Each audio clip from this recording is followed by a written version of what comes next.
ci dernière partie vidéo les bases du trading maanaam troisième partie et dernière partie yaakaar naa ci académie Impulse bi voilà ñu ngi agsi woon fii nii ci graphique bi tendance retracement support yooyu expliqué woon nañ ko léegi nañu avancé léegi prendre ordre maanaam fii dalay expliquer naka la ñuy jëlee ordre ak ñaata façon ñaata type de ordre ñoo am voilà am na ordre normal maanaam booy dugg position mën nga dugg position ci prix du marché bi par exemple nga dugg achat mais marché bi bu fekkee prix actuellement 1 euro la 1 euro ngay duggee achat bu fekkee 1 euro bu fekkee bu 1 euro ngay duggee achat 1 euro ngay duggee vente voilà moom mooy ordre normal rek nga dugg ci exécution du marché bi voilà am na yeneen type de exécution nag maanaam par exemple buy limit sell limit buy stop sell stop voilà yooyu dañ ciy ñëw mu ngi nii ñu expliqué waat ko sell stop buy stop sell limit buy limit voilà ñun léegi dañuy ñëw ci suñu graphique bi pour mu gën a leer léegi am na pour dugg position normale tey par exemple marché bi mu ngi toll boo bëggee dugg position fii nii am na benn flèche bu fi nekk des fois ñu caché ko mais des fois mu feeñ voilà dangay ñëw rek sélectionner sell ci prix du marché par exemple marché bi actuellement mu ngi toll ci ligne bi soxla ma ko voilà mu ngi toll ci 1,31475 gis nga mu ngi 1,31475 nga duggee position sell wala position vente voilà maanaam sell moom mooy vente buy mooy achat voilà nga dugg position vente wala position achat mooy dugg position normale fii tamit bu la neexee tamit am na beneen façon bu nga xam ni mën nga fee duggee position du exécution du marché bi moom mooy fii nii da nga fi fekk divis yëpp cross yëpp maanaam ci flèche bii nii MetaTrader 4 boo ñëwee ci flèche bii nii da nga fi fekk cross yëpp ay euro dollar ay gold ay indice Nasdaq yooyu yëpp da nga ko fi fekk voilà pour booy trading voilà nga ñëw ci n'importe quelle devise wala n'importe quel indice bu la neex nga sélectionné gauche ci souris bi wala nga bës F1 mu war la nouvel ordre fii nii dina la woon benn graphique bu ndaw boo xam ne fii nii mën nga fee dugg position vente wala mën nga fee dugg achat bii mooy deuxième méthode bi nga xam ne mën nga fee duggee position daal normal position normale fii nii mën nga fee placer sa stop loss bu fekkee établir nga ko déjà fii mën nga fee placer sa take profit fii tamit mën nga fay changer tamit yi nga soxla par exemple nga dugg 440 moom mooy bourse France bi wala nga dugg DAX wala GBP/USD wala Nasdaq yu la ci neex daal mu ngi nii yooyu yëpp wala gold par exemple voilà mu ngi noonu daal pour nga dugg position c'est simple fii nga fi duggee wala fii nga sélectionné n'importe quel cross nga bës ko 2 fois wala nga bës ko ak souris bi wala nga bës F9 mu wala ni ngay duggee position nga sélectionné vente wala achat voilà dafa war a nekk vite fait nag bu fekkee da ngay trader nga voilà léegi am na lu ñuy wax sell stop ak buy stop ak sell limit ak buy limit ñu ñëw ci sell stop ak buy stop ba pare sell stop tey moom mooy prix bi mu ngi toll ci 1,31 432 entre 432 435 mais prix bii nii arrangé wu ma man léegi ma ne bëgguma duggee position vente fii nii léegi nag li may def moom mooy damay def exécution du marché ordre en attend maanaam ordre en attend moom mooy par exemple dama naan prix bi bu accès fii nii ci 1,30 879 foofu lay duggee li nga xamante ni moom mooy sell maanaam foofu lay duggee position vente léegi nag pour lii mën a nekk da ngay def li nga xamante ni moom mooy sell stop nag comme li nga wax rek da ngay ñëw ci marché bi fii nii dana la woon type de exécution mais fii exécution du marché la mais da ngay ñëw ci ordre en attend italien la nag mais bu ngeen duggee seen MetaTrader français di ngeen ko comprendre voilà ordre indépendant lañ ci bind fii mais ordre de temps lay doon bu fekkee français la voilà ordre de temps nga ñëw ci sell stop mu ngi nii léegi sell stop moom mooy nga après nga bind fii nii fi nga xamante ni moom nga bëggee dugg position vente par exemple 1,30 879 voilà mooy ligne bi ma tracé rek moom laa copié waat fii nii maanaam c'est-à-dire bu ma defee position bu ma bësee fii rek moom mooy position bi tey moom mooy tey sama ordre bi bu fekkee prix bii nii wàcc na ba laal chiffre bi ma sox ba laal prix bii rek bu ko laalee rek automatiquement sama ordre bi day déclenché wu dugg position vente voilà bu la neexee tamit mën nga sélectionner date bi muy périmé par exemple date bi nga xamante ni moom mooy nga ne fii ak 1 heure wala fii ak 2 jours wala fii ak 3 heures n'importe quelle date bu egsi sama prix bi bu egsiwul fii nii avant date boobu noonu rek maanaam sama ordre bi day annulé wu automatiquement voilà bu la neexee nga sélectionné fii nii date bi ak heure beeg yëpp voilà léegi noonu ngay def lii moom mooy sell stop léegi buy stop tamit c'est presque la même chose mais contraire bi lay doon par exemple prix bi mu ngi ci 1,31 400 et quelque léegi nga ne man bu prix fii nii arrangé wu ma dama bëgg par exemple bu excès ci 1,32 757 ci lay duggee buy stop ci lay soog a duggee position vente da ngay ñëw encore ci graphique bi nga sélectionné ordre de temps nga ñëw ci buy stop maanaam c'est-à-dire position sama prix bi tey bougie yi sama prix bi bu yéegee ba laal 1,32 752 bu ko laalee rek sama ordre buy bi sama ordre achat day déclenché wu automatiquement voilà léegi fii nii ngay bind par exemple kii bi 1,32 752 maanaam nga def position nga sélectionné boo sélectionné rek automatiquement prix bi bu laalee fii rek sa ordre achat bi day déclenché wu continuer voilà loolu mooy buy stop ak sell stop fii tamit mën nga sélectionné date bi bu eggul ci prix bii nii avant date bi nga sélectionné date bi nga établir ordre bi automatiquement day annulé wu voilà loolu c'est simple léegi nga ñëw ci sell limit ak buy limit sell limit ak buy limit c'est pas la même chose sell limit moom mooy par exemple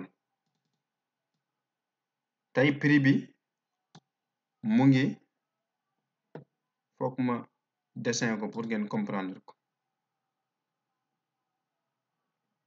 tey prix bi mu ngi ci 1,31 et quelque voilà pour ñu arrondir ko mu ngi ci 1,31 et quelque léegi sell limite bi li muy jàngale foofu moom mooy li ma bëgg moom mooy prix bi tey bu ligne bi ma tracé 1,31 752 738 bu bëttee ligne bi day bëtt ligne bi ba laalaat ko ordre bi soog a déclenché wu c'est un peu compliqué maanaam tey sell limite bi maanaam tey boo ko sélectionné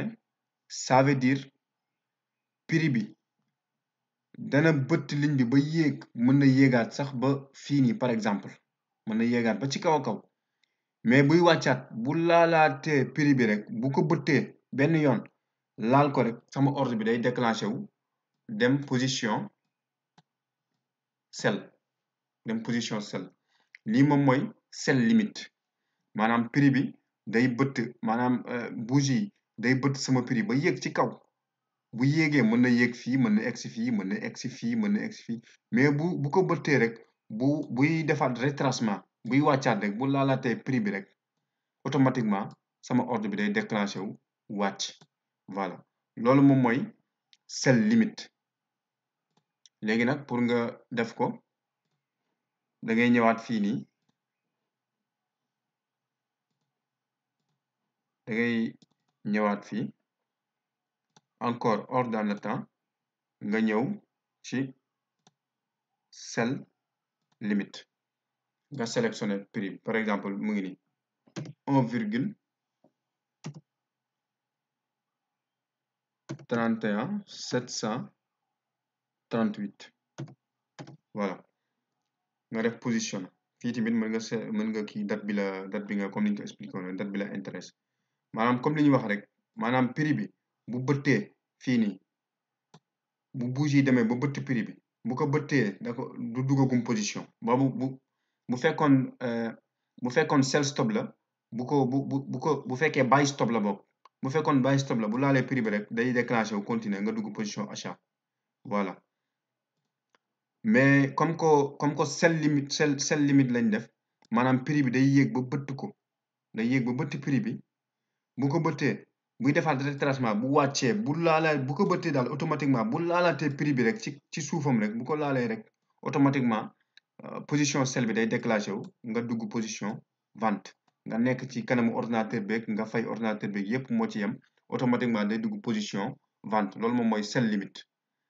voilà léegi buy limite tamit c'est presque la même chose maanaam buy limite moom it da ngay ñëw ci maanaam nga ne tey prix bi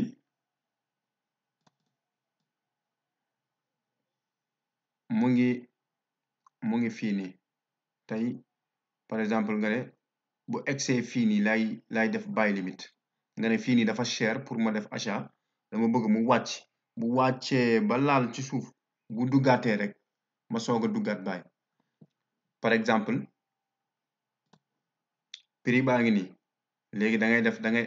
dafa war a wàcc ba bëtt sa prix bi yow bu ko bëttee mën na ko bëtt fii nii bu gàtt mën na ko bëtt fii nii bu gudd mën na ko bëtt mu gën a guddaat yooyu yëpp ñun intéressé wuñ li ñu intéressé daal mooy buy defaat retracement automatiquement prix bi buy yéegaatee bu commencé yéegaat bu laalee sa prix bi rek bu laalee 1,30 222 rek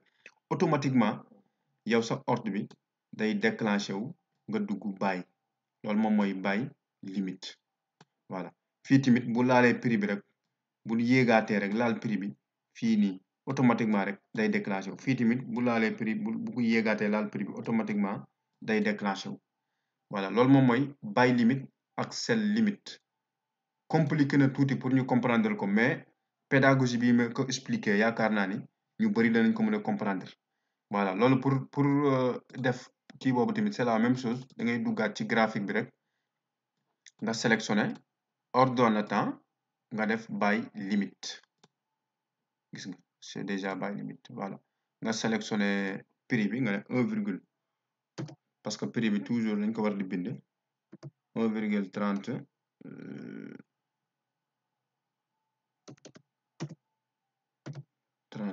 224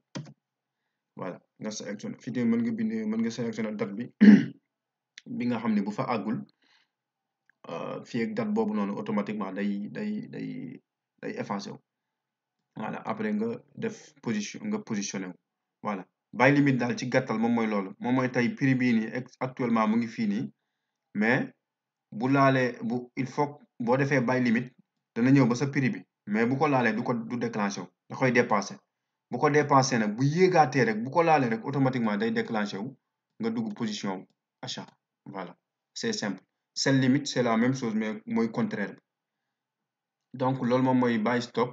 sell stop buy limite sell limite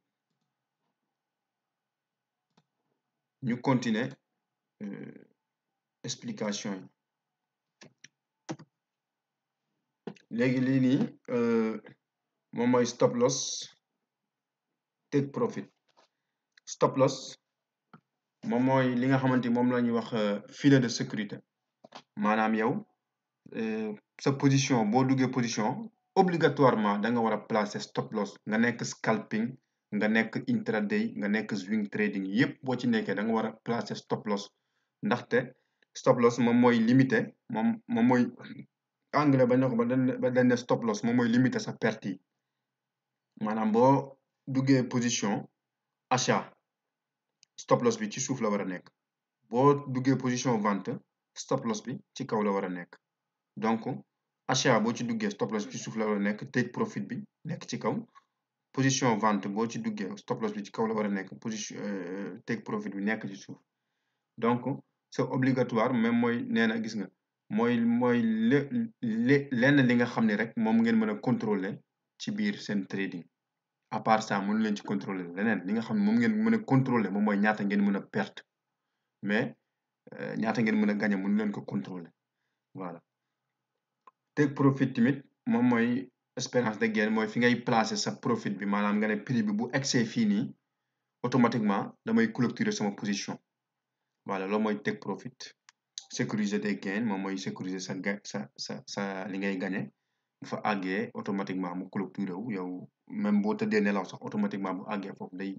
da koy clôturer wu stop loss tamit bu fekkee da nga duggoon position achat affaire bi demeewul noonu fekk yow placé nga stop loss boo tëddee nelaw tamit bu laalee stop loss bi perte bi foofu lay yem voilà mais bu fekkee placé woo ko ne day gën a wàcc rek nga ñëw fekk mooy 500 euros wala mooy 1000 euros affaire yooyu noonu donc loolu mooy stop loss ak take profit voilà léegi ñu ñëw pour gën ko leeral stop loss bi ak take profit bi tey par exemple su ma duggoon position fii nii ma duggoon position fii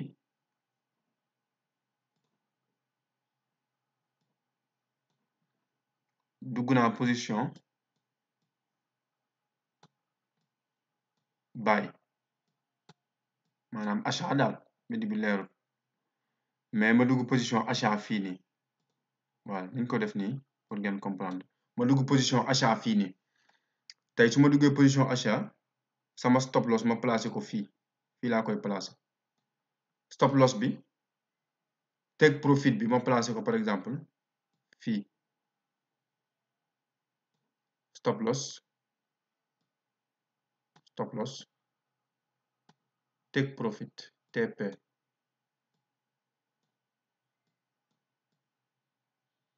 voilà donc tey bu fekkee trade bi dem na yoon ma dem tëddi nelaw par exemple bu fekkee trade bi dem na yoon jaar na yoon prix bi di yéeg di yéeg bu àggee fii nii automatiquement ma gagné par exemple 100 euros prix bi day fii automatiquement sama ordre bi day déclenché wu maanaam 100 euros yooyu damay clôturer position bi dem ak samay 100 euros voilà même bu fekkee prix bi continuer na di yéeg man intéressé wu man daal jël naa samay 100 euros maa ngi dem sama yoon voilà bu fekkee placé nga take profit nag bu fekkee placé nga stop loss bi bu fekkee trade bi jaarul yoon affaire yi di wàcc bu laalee fii rek automatiquement nga perte par exemple 20 euros fii nii nga perte fii 20 euros voilà fii nga perte 20 euros automatiquement day déclenché wu moins 20 c'est tout mais bu fekkee même bu gën a wàcc ba moins 60 moins 95 euros moins 1000 euros sax man intéressé wu man placé woon naa sama stop loss fii lay yem prix bi sama trade bi bu jaarul yoon moins 20 lay perte c'est tout bu jaaree yoon ma gagné 100 euros c'est tout voilà loolu moom mooy stop loss ak take profit position achat loolu moom mooy position achat bu fekkee position vente la tamit c'est la même chose par exemple ma duggee position vente fii nii ma duggee position vente sama stop loss bi fii laa koy def stop loss bind bi du leer parce que mouse moo kii stop loss take profit bi par exemple ma def ko fii take profit voilà léegi bu fekkee position bi jaar na sama trade bi jaar na yoon prix bi di wàcc ma laal sama take profit gagné samay 100 euros 100 euros fii nii voilà bu fekkee position bi jaarul yoon ma perte 20 euros voilà fii ma perte bi 20 euros donc bu jaaree yoon ma gagné 100 euros automatiquement ma nekk ci kanamu ordinateur bi man ñàkk cee nekk automatiquement bu laalee fii rek gagné naa 100 € position bi day clôturé wu bu wàccee ba ci suuf tamit def plus 200 € tamit man 100 € laa gagné c'est tout bu fekkee def naa sama stop loss bu fekkee trade bi jaarul woon yoon mu yéeg ba laal ba ci kaw automatiquement trade bi foofu la yem ma perte 20 € même bu yéegee ba moins 100 € tamit man 20 € laa perte donc c'est important maanaam take profit bi nga ñàkk ko def tamit garaawut parce que des fois mën nga nekk ci kanamu ordinateur bi donc bu àggee prix boobu yow mën nga ko clôturer sa bopp automatiquement quoi clôture manuelle mais stop loss c'est obligatoire parce que des fois nga gis bougie yi yéeg de telle sorte que doo mën a contrôler sa stop loss voilà stop loss c'est obligatoire nañ ci bàyyi xel bu baax a baax te profit moom mën nga ko def mën nga ko bañ a def parce que mën nga contrôler mën nga bu eggee ci yenn niveau yi mën nga ko arrêter quoi mais stop loss moom c'est obligatoire nañ ci bàyyi xel bu baax a baax a baax voilà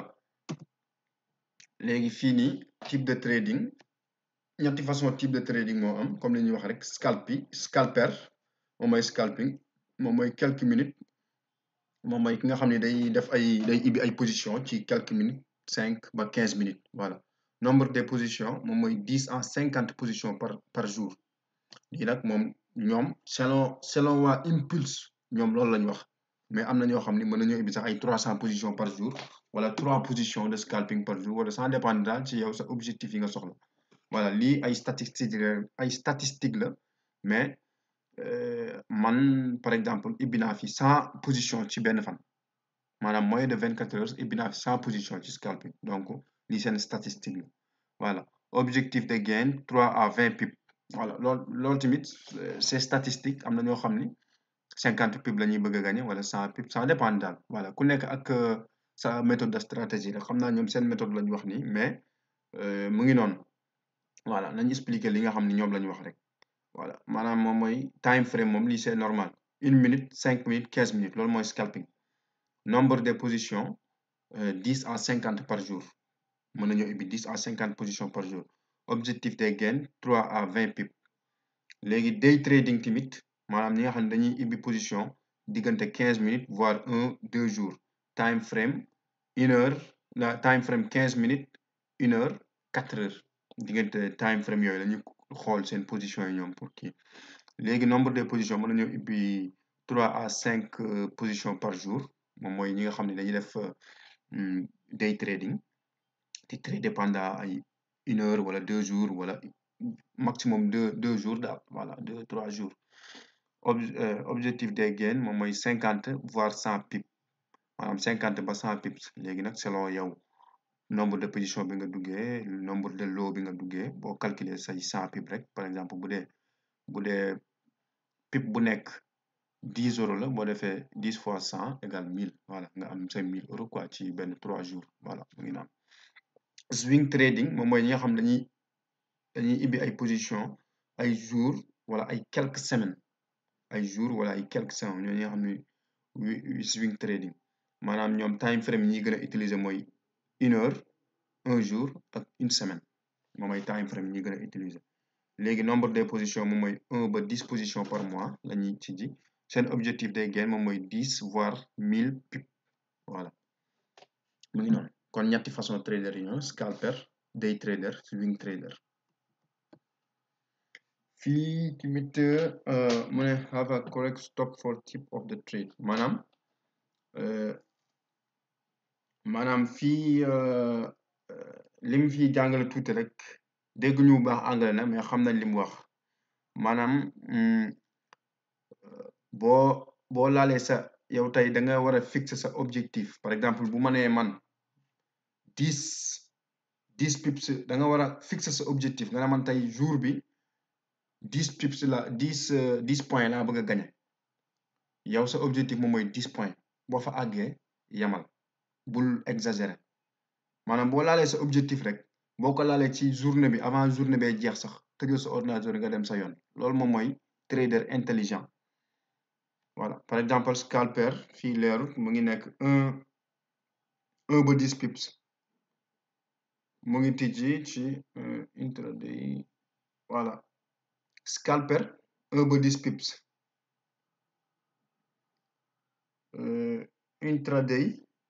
10 voire 40 pips, day trader 1-2 jours 20 voire 80 pips, swing trader 80 voire 250 pips. fii tamit lim fi leeral tamit fii nii moom mooy what type of the stop ay nit maanaam stop loss bi peut-être la fi expliquer stop loss bi voilà yor stop loss maanaam scalper bi stop loss am mu ngi nekk diggante 1 ba 10 pip, intraday bi stop loss am mu ngi nekk 10 ba 40 pip, day trader bi stop loss am mu ngi nekk 20 ba 80 pip, swing trader bi stop loss am mu ngi nekk 80 ba 5 ba 250 pip. léegi position 200 position entre 200 et 500 bind bi leerul noonu mais ci tënk daal loolu lay expliquer maanaam nga xam yow sa objectif d'abord déjà ñaata pip nga soxla en plus tamit nga mën a fixer sa stop loss maanaam fii nii dafay wax diggante entre 10 ba 20 entre 1 ba 10 mais tamit lii moom mooy seen stop loss fixe mais am na ñoo xam ni dañuy am stop loss variable maanaam selon indice bi ñu duggee selon marché bi ñu duggee bu fekkee da nga dugg indice ci Nasdaq wala nga dugg DAX wala nga dugg euro dollar wala nga dugg 440 yooyu yëpp peut-être stop loss bi mën na fa influencer mën na fa wutee daal voilà ci tënk daal fii tamit dafa am lu ñuy wax gestion du risque maanaam moom mooy risque reward 1-1 risque reward 1-1 maanaam li muy jàngale moom mooy bu fekkee yow sa stop loss 20 euros la minimum war nga gañewaat 20 euros waaye doo def stop loss 20 nga risqué perte 20 euros ba pare bëgg a gagné 10 euros loolu trader bu intelligent du ko def trader bu am avenir du ko def maanaam boo defee sa stop loss 20 euros mooy 20 euros minimum take profit bi minimum 20 euros la war a doon 1-1 voilà am na ñoo xam ne 1-3 la ñuy def am na ñoo xam ne 1-2 la ñuy def voilà léegi mu ne surveiller régulièrement ses positions gestion du risque lépp ci gestion de maanaam da ngeen di contrôler di surveiller seen position à chaque fois gérer son avidité maanaam bu fekkee yow gagné nga 100 bu fekkee par exemple yow 100 euros nga bëggoon gagné affaire bi nekk 95 euros marché bi nekk foofu yéegul wàccut couper sa trade à 95 euros nga gagné say 95 euros point stop mais bu fekkee da nga topp sa avidité bëgg mu laal 100 euros marché bi mën a wàccaat ba moins 10 sax voilà donc gérer son avidité surveiller les news économiques comme li ñuy wax rek chaque position bu ngeen dugg rek war ngeen a xool news économique bi maanaam heure boobu noonu bu fekkee euro dollar nga duggee nga xool Amérique heure boobu noonu fekkee 10 heures du matin nga dugg 10 heures du matin lan moo fa xew ndax am na impact ak marché bi wala amul impact ak marché bi nga xool Europe lan moo fa xew ndax am na impact ak marché bi wala amul impact ak marché bi voilà moom mooy ngay surveiller les news économiques rester connecté le plus souvent maanaam da leen connecté wu da leen bàyyi xel ci seen position yi maanaam bu ngeen ibbee position rek da leen gérer bu baax a baax seen position yi daal voilà gestion de risque nag mu ngi nii moom la ñuy wax money management protéger son argent d'abord moom mooy protéger son capital son argent mooy capital nekk ndaxte premier règlement d'investissement moom mooy protéger son capital voilà gagner de l'argent moom mooy gagner objectif bi moom mooy bu ñu duggee marché pour gagner la protéger son argent encore gagner de l'argent c'est tout protéger son argent gagner de l'argent protéger son li moom mooy money management saa yow duggee position rek protéger son argent maanaam ci gàttal man fii li ma fi dégg rek moom mooy ngay def stop loss à chaque fois boo demee ba gagné nga couper sa trade gagné yóbbu sa xaalis duggaat position defaat sa stop loss boo demaatee nga ñëwaat sa xaalis coupé waat voilà c'est tout fii egsi woon nañ fi voilà psychologie du trader maanaam psychologie du trader lii tamit c'est important ndaxte trading comme la ñuy wax rek mën nañoo wax ni 80% yi wala 90% yi psychologie la maanaam bopp la bopp c'est-à-dire émotion liée à l'argent maanaam xaalis comme li olof di wax rek xaalis dafa sax ci xol maanaam yow boo duggee position gis ni yaa ngi perte 100 € fekk yow ndekete yow 100 € yooyu noonu boo bàyyi sa stop loss bi 150 € la yaa ngi perte 100 € bul coupé peut-être mën na yéegaat ba nga gañewaat 250 € maanaam ñi nga émotion boobu noonu ngay gis ne sa xaalis bi di dem noonu mën na tax nga coupé trading boo xam ne trading bi lim lay rapporteel dafay yéeme voilà moom mooy l'avidité l'orgueil la peur l'espoir voire la panique voilà mooy yooyu yëpp maanaam avidité ak orgueil maanaam gëm sa bopp ba mu ëpp baaxul tamit ragal ba mu ëpp tamit baaxul espoir maanaam di yaakaar déedéet affaire yi waroo dem ci yaakaar da nga war a dem ci probabilité booy trading da ngay trading ci probabilité waroo trading ci yaakaar voilà panique tamit mooy waroo paniquer bu affaire yi jaarul yoon contrôle maîtriser sa bopp loolu mooy psychologie nga maîtriser sa bopp bu baax a baax a baax voilà après fii mu ne c'est former développer des compétences maanaam da nga à chaque fois trader dafa war a continuer ci ay formation nekkul ne def nga benn formation rek jàng nga benn stratégie rek voilà yow trader nga kenn mënatu laa téye ci marché bi déedéet marché bi day évoluer wu chaque jour day évoluer wala chaque mois chaque 6 mois chaque 2 mois chaque 3 mois day évoluer donc yow chaque fois da nga war a am yeneen compétence yu bees pour bañ a pour bañ a retarder voilà avoir confiance en soi maanaam tamit gëm sa bopp baax na gëm sa bopp baax na mais naagu maanaam fii bi orgueil bi ma bëggoon wax fii nii l'orgueil maanaam naagu fii naagu laa fi bëggoon wax mais gëm sa bopp baax na gëm sa bopp c'est très important tamit gëm li ngay def gëm say stratégie di ko tester bu baax a baax développer l'humilité et la patience maanaam humilité bon loolu xam nañ ko ci olof la patience tamit trading dafa laaj patience parce que boo xoolee bougie yi ni muy yéegee di wàcc yow ngay commencer di tiit di def ay kii da nga war a am patience def ndànk ba trouver bonne occasion nga soog a dugg voilà passer rapidement en commençant petit maanaam tamit boo jàngee démo tamit boo duggee ci compte démo ba jàng ba commencer maîtriser trading bi en démo nga dem réel nag boo demee compte réel nag bul duggee ak 10 000 € wala 50 000 € bon boo amee benn 500 € wala benn 1000 € loo xam ni daal boo ko ñàkkee du la lor ba mu ëpp boo ko ñàkkee du la lor ba mu ëpp nga dugg ci compte bi nga dugal sa compte benn 1000 € wala benn 500 € wala sax benn 300 € nga commencé ndànk di trading ba commencé gagner quoi voilà tenir un journal de trading loolu tamit c'est important journal de trading moom mooy yow normalement trader pour muy développer chaque position bu mu ibbi chaque jour lépp lu mu def war na ko bind ci benn feuille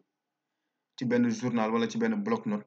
bind ko ne tey de ubbi naa position nangam jaarul yoon lii moo tax jaarul yoon respecté wu ma sama stop loss respecté wu ma sama money management respecté wu ma sama stratégie loolu moo tax jaarul yoon nga ne par exemple tey ibbi naa beneen position jaar na yoon mais damaa am chance moo tax mu kii waaye li tax lii maanaam loolu c'est très important ci trading c'est très important ci trading parce que loolu day tax au fur et à mesure booy dem ngay liiraat say erreur ci ngay defaruwee ci ngay gën a di defaruwee voilà moo tax mu bind fii ni analyser ses erreurs voilà ngay analyser say erreur mu ngi noonu checklist li impulse moo koy checklist outil indispensable au trading pour augmenter son taux de réussite diminuer son taux d'échec gérer l'aspect physique pour évaluer un jeu la tendance du marché checklist tamit c'est important ndaxte impulse am na formation bu ma defoon ci impulse man moom mooy kii bi kiiwu pattern yooyu mu doon jàngale c'était efficace franchement léegi dañu lay jox benn checklist par exemple checklist bi mooy yow checklist bi mooy booy dugg balaa ngaa dugg position da ngay contrôler la tendance du marché xool ndax yow marché bi tendance bi haussière la wala baissière la wala neutre la nga bind par exemple bu ne la tendance nga bind tendance haussière nga xool support ak résistance zone pullback yeeg nga contrôler marché bi ba mu daj daal nga xool consolidation xool la ligne des tendances xool les retracements ak yi demee noonu xool par exemple nga ne tey prix bi euro dollar lay dugg notice économique bi jàll na gis naa fi benn convergence gis naa fi li maanaam checklist moom mooy nga bind d'abord lépp li nga xam ni moom nga war a def pour dugg position nga bind ba sa stratégie mat nga ne ok nga soog a dugg loolu moom mooy checklist ci gàttal pour impulse bi voilà ñoom am nañ seen checklist léegi nag c'est la fin voilà